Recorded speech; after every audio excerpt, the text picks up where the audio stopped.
الرحمن الرحيم إن الله وملائكته يصلون على النبي يا أيها الذين آمنوا صلوا عليه وسلموا تسليما اللهم صل وسلم على سيدنا محمد وعلى آله وأصحابه وبارك وسلم. تشریف فرما اراکین کمیٹی مسجد حاضہ، صدر محترم، تمام سامعین کرام، السلام علیکم ورحمۃ اللہ وبرکاتہ. اللهم اجعل القرآن ربيع قلبي ونور صدري وجلاء حزني وذهاب همي وغمي. نبی کریم صلی اللہ علیہ وسلم نے دعا فرمائی تھی کہ اے اللہ اس قرآن مجید کو میرے سینے کا نور بنا دے، اور جو بھی میرے دکھ درد پریشانی غم ہے تمام اس کتاب کے ذریعے دور فرما دے.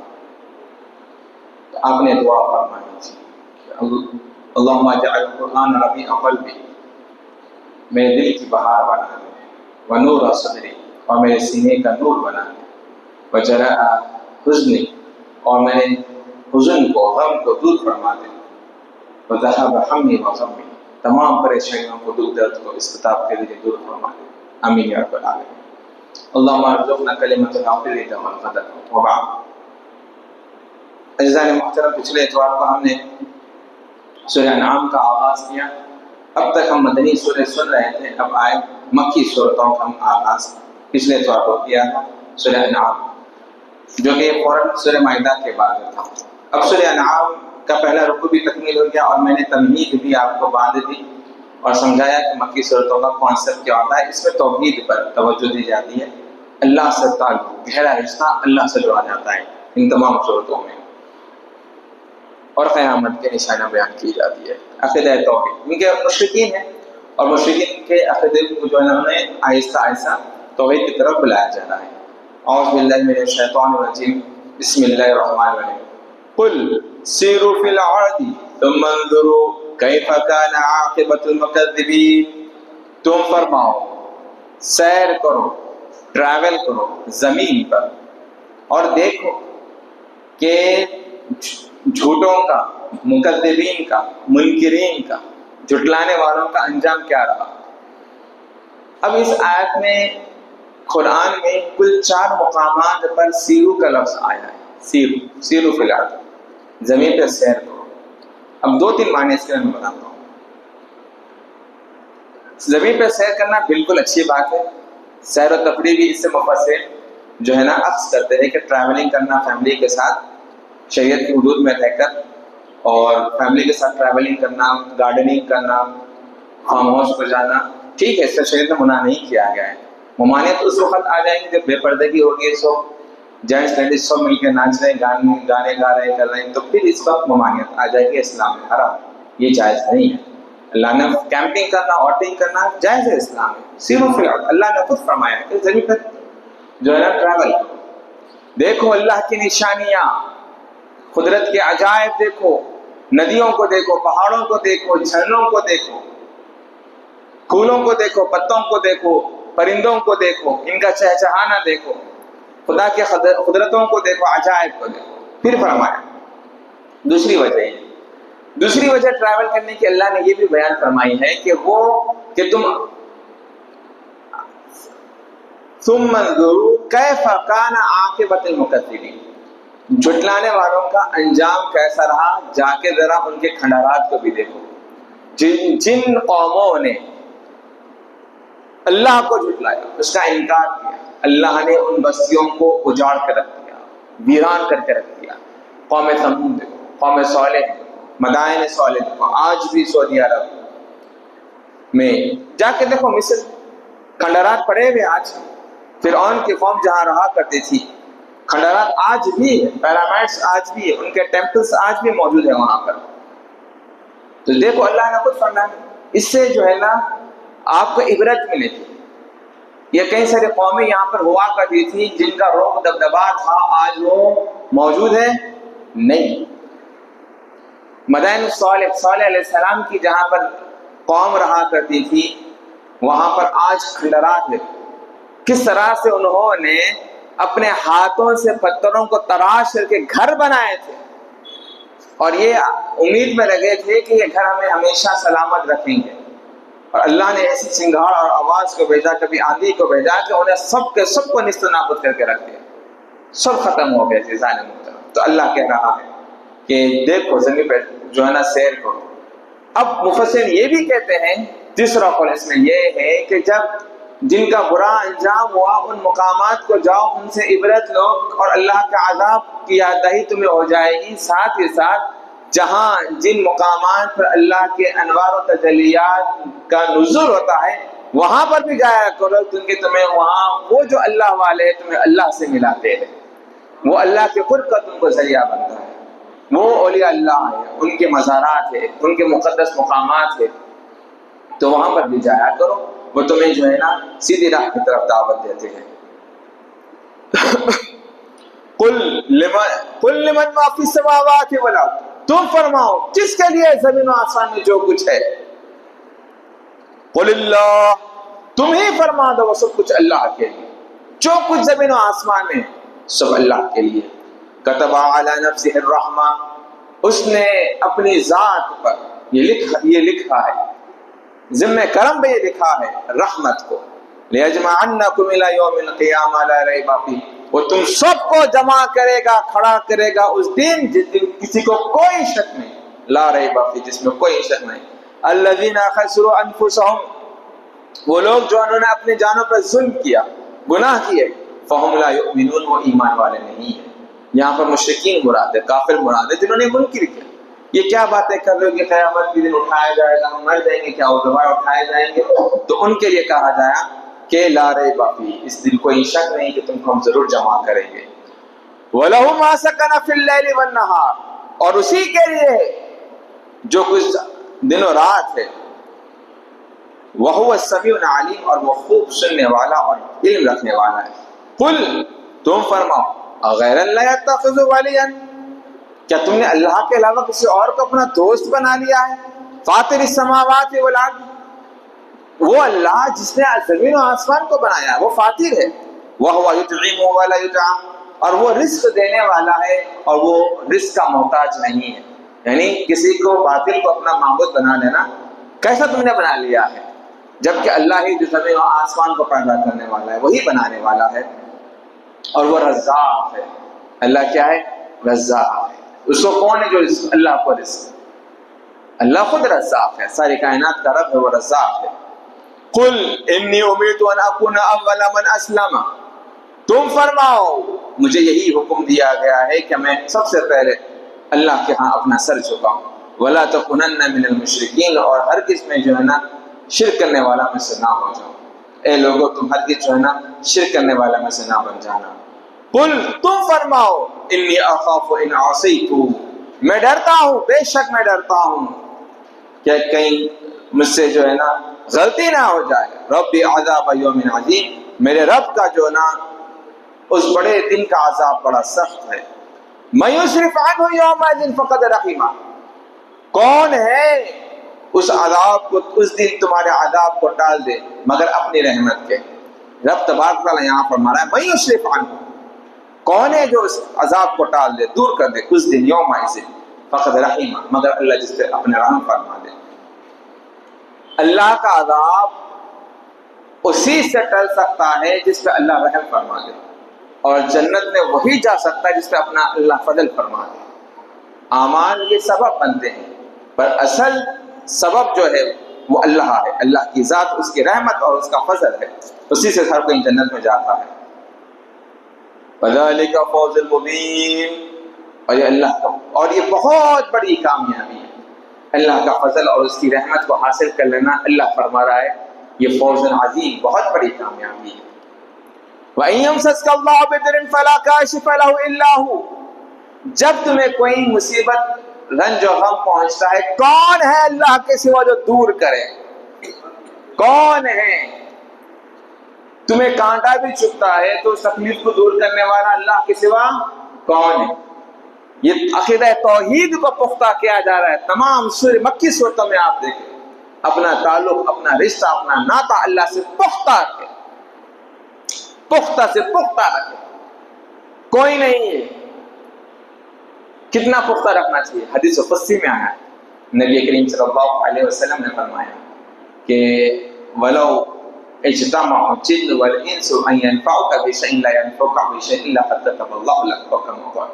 اگر کل جن و انس مل جائے تمہیں نقصان پہنچانے کے لیے، کوئی تمہیں نقصان نہیں پہنچا سکتا مگر اتنا جتنا اللہ نے تمہارے مقدر میں لکھ دیا ہے. وَلَوْ اجْتَمَعُ الْجِنُّ وَالْإِنسُ أَن يَضُرُّوكَ بِشَيْءٍ لَا يَضُرُّوكَ بِشَيْءٍ إِلَّا قَدْ كَتَبَ اللَّهُ لَكَ أَوْ كَمَا قَالَ. کل جن و انس مل جائے تم کو نقصان پہنچانے کے لیے، تکلیف پہنچانے کے لیے، کوئی نہیں پہنچا سکتا مگر اتنا جتنا اللہ نے تمہارے مقدر میں لکھ دیا. کوئی تمہارا بال بیگا نہیں کر سکتا ہے. کمی ہمارا تعلق جو اللہ کے ساتھ ہے وہ بہت کمزور ہے، اس کی کمی ہے.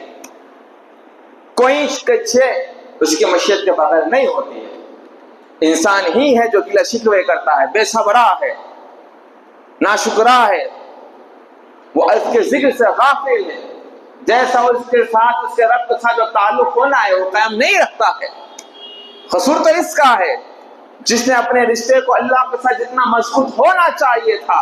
وہ رزاق ہے، وہ شافی ہے، وہی زندگی دینے والا ہے، وہی موت دینے والا ہے، وہی مرض دینے والا ہے، وہی شفا دینے والا ہے، وہی اولاد دینے والا ہے، وہی سب نعمتیں دینے والا بھی ہے، لینے والا بھی ہے. اچھی اور بری تقدیر کس کی طرف سے ہوتی ہے؟ اللہ کی طرف سے ہوتی ہے.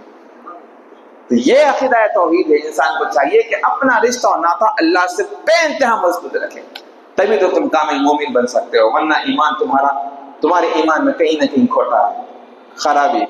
تو ہمیں چاہیے کہ ہر شے اللہ سے منسوب رکھے. پھر رب نے فرمایا کون ہے، دیکھو کتنا ہوا، رب نے چاہو چلال میں یہ آیت فرمائی کون ہے ذرا بتاؤ تو صحیح. جب ہماری طرف تکلیف پہنچتی ہے کون ہے اس تکلیف کو دور کرنے والا ہمارے سوا؟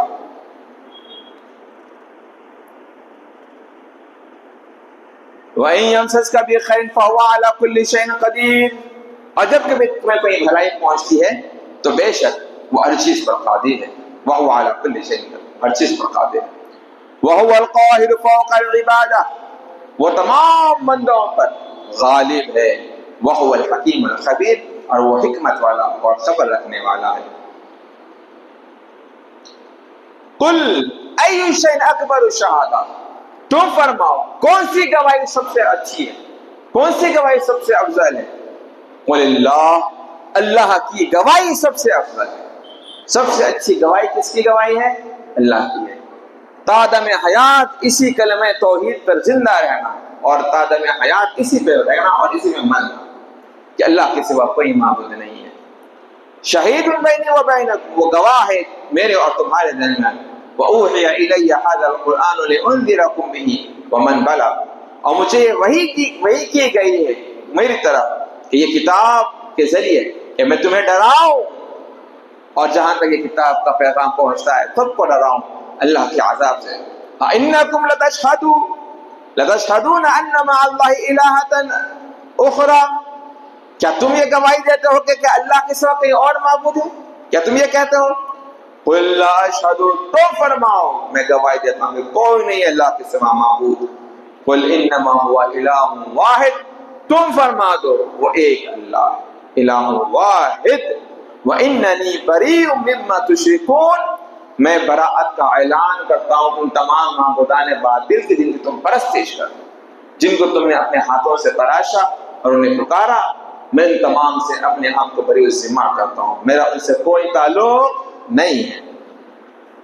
الذین، آخری آیت سمجھ فرمائے، الذین آتیناہم الکتاب یعرفونہ، جنہیں کتاب دی گئی ہے، یعرفونہ، وہ امام الانبیاء یعنی یہود و نصارہ جنہیں کتاب دی گئی، اہل کتاب وہی ہے. یعرفونہ، وہ جانتے ہیں نبی پاک صلی اللہ علیہ وسلم کو جانتے ہیں. کس طرح جانتے ہیں؟ اللہ نے فرمایا کما یعرفون ابناءہم، جیسے وہ اپنے بیٹوں کو جانتے اسی طرح سے اللہ کے نبی کو بھی جانتے. انہیں خوب پتا ہے یہ کہ اللہ کے نبی ہے. یہود و نصارہ کو آج بھی پتا ہے کہ نبی محمد صلی اللہ علیہ وسلم آخر نبی ہے، انہیں پتا ہے، پھر بھی وہ حسد، جلن، بغض اور عناد میں جو ہے نا انکار کرتے ہیں. پہلے بھی جانتے تھے اور آج بھی جانتے ہیں، پھر بھی وہ منکر ہے، اپنے ہٹ دھرمی پر ہے. اور وہ آخری نبی کو ایسے جانتے جیسے اپنے سکے بیٹوں کو جانتے. اللہ نے فرمایا یہود نصارہ ایسی بری خصلت والے یہ لوگ ہیں، سب کچھ جاننے کے باوجود بھی جو ہے نا وہ انکار کرتے ہیں. الذین خسروا انفسهم فهم لا یؤمنون، وہ لوگ جنہوں نے اپنے جانوں پر ظلم کیا، گناہ کیا، فهو لا یؤمنون، وہ ایمان والے نہیں. صدق اللہ العظیم. یہاں پر وہی کفار مشرکین یہود و نصارہ کا تذکرہ ہے، سب کچھ جاننے کے باوجود بھی وہ جو ہے نا انکار کر رہے ہیں، تو پھر وہی جو ہے نا مومن نہیں ہے، ایمان والے نہیں ہیں. صدق اللہ العظیم. عزیزان محترم، اس رکوع میں ہم نے جو سیکھا سمجھا ہے وہ اللہ سے استغفار ہمارا تعلق. بس مومن کی شان یہی ہے کہ ہر رنج و غلم مصیبت بلا اللہ کو پکارا جائے، اللہ تڑپ. دیکھیے اللہ کو یہ آواز اتنی پسند آتی ہے، بعض وقت بندہ مصیبت آتی ہے تبھی اللہ کو یاد کرتا ہے، جب مصیبت ٹل جاتی ہے نا پھر وہ اللہ کو بھول جاتا ہے. اللہ کو مصیبتوں میں یاد، خوشحالی ہے، فراوانی ہے، مست زندگی گزری ہے، غافل بنا بیٹھا ہے، کسی چیز سے کمی نہیں ہے، گھر میں راشن کی غافل بنا بیٹھا ہے، بینک بیلنس اچھا بہترین رکھا ہوا ہے، غافل بنا بیٹھا ہے.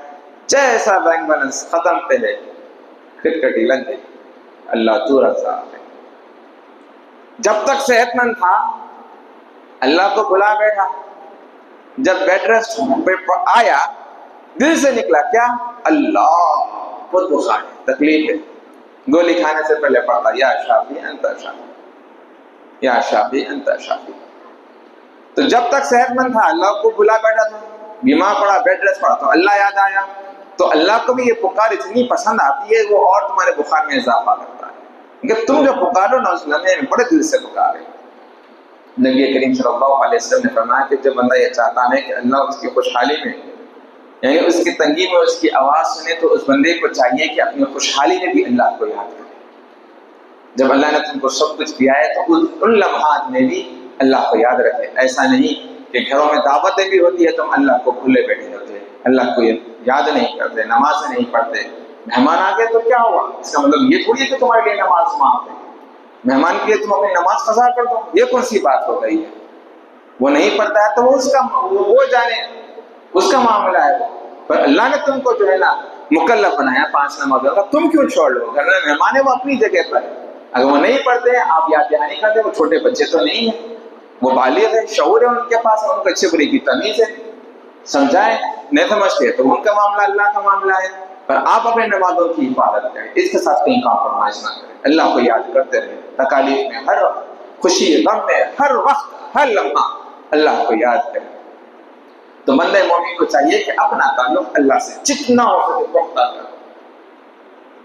رکھے، جتنا ہو سکے ہر خوشی غم تکلیف رنج مصیبت خوشیوں میں الحمدللہ، مصیبت آ جائے الحمدللہ، ہر حال میں اللہ کا شکر. جس حال میں اللہ نے ہم کو رکھا ہے اللہ سے خوش رہو، راضی رہو، بس اللہ کو پکارو. یہی میرا پیغام آج اللہ نے ہم تمام کو یہی دیا ہے. اس رکوع کے اندر جو خاص آیت وہ یہی ہے کہ کون ہے تمہاری تکالیف رنج و غم کو دور کرنے والا سوائے اللہ کے. تو ہمیں چاہیے کہ اسی کو پکاریں. ہم ہمارے اس درس میں یہیں پر توقف کر دیں. انشاءاللہ آنے والے اتوار کو اگلا رکوع کا ہم آغاز کرتے ہیں. رب کی بارگاہ میں دعا ہے کہ پاک تعالیٰ آج ہم نے جو کچھ سیکھا سمجھا تمام کو عمل کرنے کی توفیق عطا فرما. مالک مولا ہم گناہ گار بدکار سیاہکار ہم تمام کو تجھ سے محبت کرنے کی توفیق عطا فرما. اللہم اعنی علی شکرک و ذکرک و علی حسن عبادتک. ہم تمام کی مدد فرما تیری ہم کثرت سے عبادت کر سکیں، تیرا شکر بجا لا سکیں. مالک مولا ہم گناہ گار، ہماری مغفرت فرما، ہمارے والدین کی مغفرت فرما، جتنے مرحومین ہیں تمام کی مغفرت فرما، تمام کی قبروں کو کشادہ فرما، تمام کی قبروں کو جنت کے باغوں میں سے ایک باغ بنا. مالک مولا ہم خطا کار بدکار سیاہکار ہمارے گناہوں کو معاف فرما. جب تک زندگی دے ہم تمام کو شریعت کا پابند بنا، نمازی بنا دے، دیندار رکھ. مالک تعالیٰ جب موت دے ہم تمام کو ایمان پر خاتمہ فرما. تیرے محبوب کی زیارت نصیب فرما. یا ارحم الراحمین ہم تیرے محبوب کی شفاعت نصیب فرما. تیرا فضل کرم ہم سب کو عنایت فرما دے. مالک مولا ان دعاؤں کو، اس درس قرآن کو تیرے حبیب پاک صلی اللہ علیہ وسلم سے قبول فرما. امین. یا لا الہ الا اللہ محمد رسول اللہ صلی اللہ علیہ وسلم.